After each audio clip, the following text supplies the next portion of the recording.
నమస్తే, welcome to ABN business news. ఇక దేశీయ స్టాక్ మార్కెట్లు ఫ్లాట్ గా ప్రారంభమయ్యాయి. సెన్సెక్స్, నిఫ్టీ ఫ్లాట్ గా ట్రేడ్ అవుతున్నాయి. హీరో మోటోకార్ప్, టైటానిక్ కంపెనీ, గ్రాసిమ్, టెక్ మహేంద్ర, విప్రో షేర్లు లాభాల్లో కొనసాగుతుండగా యాక్సిస్ బ్యాంక్, బ్రిటానియా, ఏషియన్ పెయింట్స్, భారతీ ఎయిర్టెల్, అపోలో హాస్పిటల్ షేర్లు నష్టాల్లో ట్రేడ్ అవుతున్నాయి.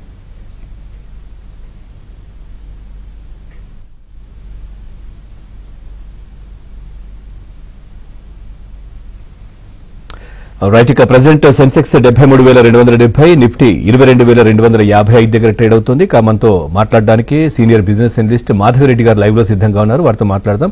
మాధవిరెడ్డి గారు నమస్తే అండి. మార్నింగ్ అండి. రైట్, ఈ రోజు అంటే రేపు ఎల్లుండి వీకెండ్, సో మార్కెట్ ఉండదు. ఈ రోజు చివరి రోజు మార్కెట్ కి, ఈ వారానికి. సో ఎట్లా చూస్తారు? ఫ్లాట్ గా ప్రారంభమయ్యే మార్కెట్లు ఈ వారం మార్కెట్ కి సంబంధించి ఏం చెప్తారు? ఈ రోజు ఎలా ఉండబోతోంది? సో ఈ రోజు అయితే పాజిటివ్ గానే ఉంటుందండి.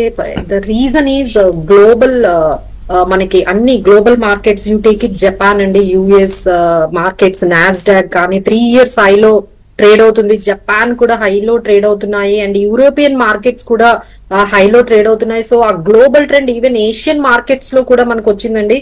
లైక్ ఏషియన్ మార్కెట్స్ మీరు తైవాన్ కానీ లేకపోతే ఆస్ట్రేలియా, సౌత్ కొరియా, మీరు ఈ ఏషియన్ మార్కెట్స్ ఏవి చూసినా సరే అంటే గ్లోబల్ మార్కెట్స్ ఎప్పుడైతే పాజిటివ్ గా ఉంటాయో సో దాని క్లూస్ మనకి, దాని ఇంపాక్ట్ మనకి ఏషియన్ మార్కెట్స్ మీద కూడా ఉంటుంది. సో ఏషియన్ మార్కెట్స్ కూడా ఇప్పుడు చాలా హైలో ట్రేడ్ అవుతున్నాయి, రికార్డ్ హైలో. సో దట్ ఇంపాక్ట్ మన దగ్గర కూడా మనకు కనిపిస్తుందండి. సో మన ఆల్ టైమ్ హై 22,297 అండి.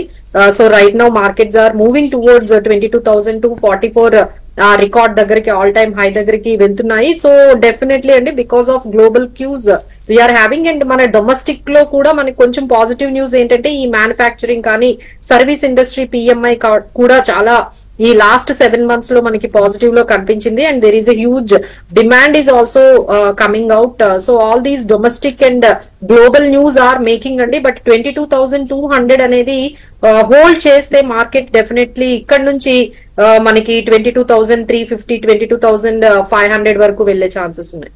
రైట్, అట్లాగే గోల్డ్ కూడా చూస్తే మేడం 62,066 అంటే స్వల్పంగా పెరిగినట్టు కనిపిస్తోంది. యూఎస్డీ కూడా అట్లాగే ఉంది, స్వల్పంగా లైట్ గా 82.87 దగ్గర కొనసాగుతుంది. ఎట్లా ఉంటుంది మార్కెట్ పైన ప్రభావం? సో ఇక్కడ బాండ్ ఈల్డ్స్, మన యుఎస్ బాండ్ ఈల్డ్స్ చూసుకుంటే రికార్డ్ హైలో ఉన్నాయండి. ఆల్మోస్ట్ 4.33% దగ్గర ట్రేడ్ అవుతుంది. ఎప్పుడైతే బాండ్ ఈల్డ్స్ యుఎస్ లో పెరుగుతూ ఉంటే గోల్డ్ అంత ఫాస్ట్ గా పెరగదండి. అందుకని మీకు కొద్దిగా మాత్రమే మనకి గోల్డ్ లో మూవ్మెంట్ అనేది కనిపిస్తుంది. బికాస్ యుఎస్ లో వాళ్ళ ఇంట్రెస్ట్ రేట్స్, బాండ్ మీద వచ్చే ఇంట్రెస్ట్ రేట్స్ చాలా అట్రాక్టివ్ గా ఉండేటప్పటికి గోల్డ్ మీద అంత షైనింగ్ అనేది మనకి కనిపించట్లేదు. అండ్ డాలర్ కూడా ఇప్పుడు కొంచెం మనకి బెటర్ పొజిషన్ లోనే ఉందండి. అంటే 83 ఉండేది, now we are little bit stronger. That is we are trading at 82.85 దగ్గర మన డాలర్ కూడా ట్రేడ్ అవుతుంది. And crude is trading around $83 per barrel అవుతుంది. So everything is going very much positive to the economy. అట్లాగే మేడం, ఈ ఫెడ్ రేట్స్ కి సంబంధించి ఏం చెప్తారు? సో ఫెడ్ రేట్స్ అయితే అంతా ఎక్స్పెక్ట్ చేస్తున్నారండి. బట్ మార్కెట్ ఆ పర్టికులర్ అంశాన్ని అయితే కొంచెం డిస్కౌంట్ చేసిందనే చెప్పొచ్చు.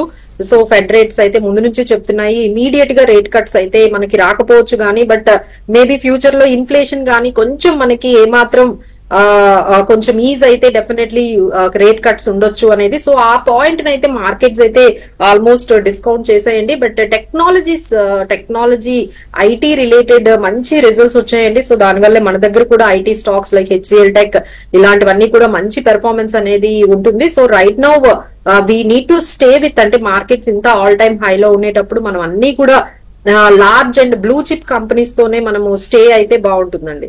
అట్లాగే ఇండియాలో ఎలక్షన్స్ రాబోతున్నాయి. విదేశీ పెట్టుబడిదారులు కూడా కొంచెం ఆచితూచి వ్యవహరిస్తుంటారు. ఇట్లాంటి టైంలో ఎట్లాంటి స్టెప్ తీసుకోవాలంటారు? ఎట్లా ఉంటుంది మార్కెట్ పైన ప్రభావం? సో ఇక్కడ మనకి 2-3 ఇంకా మనకి క్లారిటీ రాలేదండి. అంటే ఓన్లీ ఇప్పుడు గ్లోబల్ మార్కెట్ లో పాజిటివ్ ఉండడం వల్ల మనకి ఇక్కడ ర్యాలీ అనేది, ఈ పాజిటివ్ అనేది కనిపిస్తుంది. బట్ ఈ మొమెంటం ఇంకొంచెం ముందుకు వెళ్ళాలి అనుకుంటే మాత్రం డెఫినెట్లీ మనకి ఈ elections and followed by budget, ఎందుకంటే మొన్న జరిగింది మనకి ఓన్లీ మనకి ఇంటర్మ్ బడ్జెటే, దానిలో మనకి పాలసీ డెసిషన్స్ ఏవీ లేవు.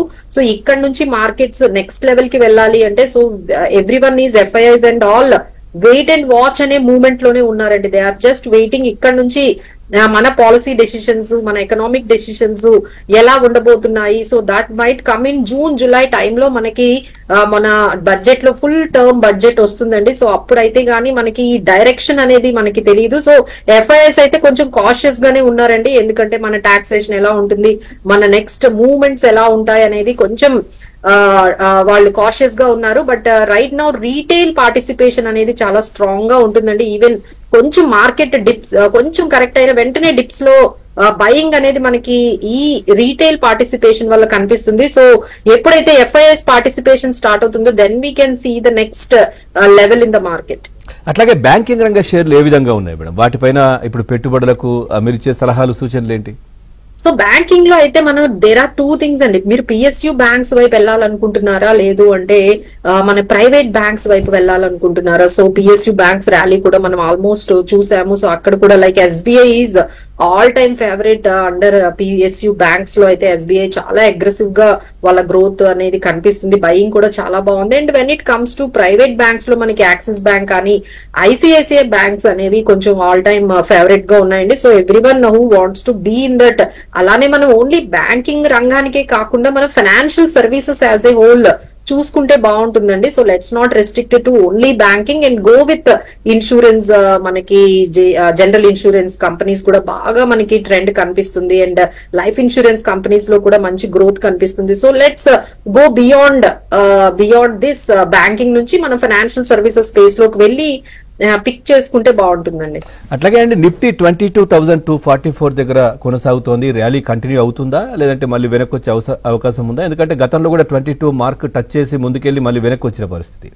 సో 22,200 అనేది చాలా క్రూషియల్ అండి. సో ఈ 22,200 గానీ హోల్డ్ చేసినట్లయితే మనము 22,500 కి వెళ్ళొచ్చు. లేదు అంటే అగైన్ మనకి సపోర్ట్ లెవెల్స్ మీరు అన్నట్టుగా మళ్ళీ బ్యాక్ గాని వచ్చినట్లయితే అక్కడ మళ్ళీ మనకి 21,800 21,900 దగ్గర సపోర్ట్ అనేది చాలా కనిపిస్తుందండి. So even small correction also people started buying.